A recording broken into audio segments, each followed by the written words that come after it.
à nos libertés d'expression notamment.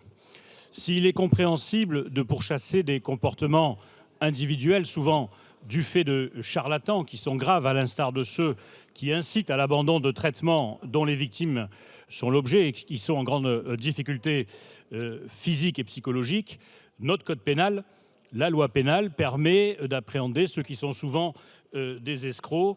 Tel est le cas des délits de la mise en danger d'autrui, de la non-assistance à personne en danger, de l'exercice illégal de la médecine, du délaissement de la personne en état d'être protégée, ou même l'abus de faiblesse. Et il existe d'autres dispositifs qui sont dans le code pénal.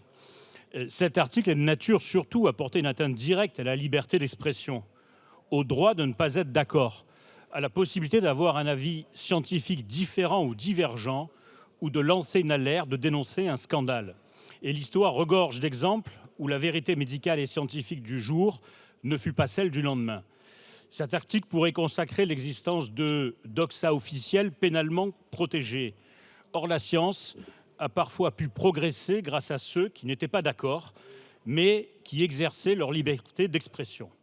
Ce dispositif, supprimé par le Sénat, réintroduit en commission, aurait permis des poursuites contre ceux qui ont dénoncé le scandale du Mediator, qui s'interrogent sur les effets de la dépakine, du lévothyrox, voire de l'utilité des statines. Et le Conseil d'État a souligné l'exigence de proportionnalité entre ce dispositif et notre liberté d'expression.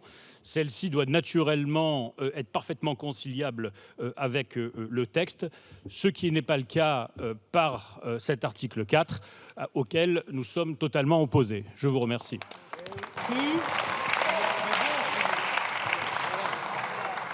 La parole est à Monsieur Dupont-Aignan. Merci Madame la Présidente. Cet article 4, en fait, n'a rien à voir avec votre projet de loi contre les dérives sectaires.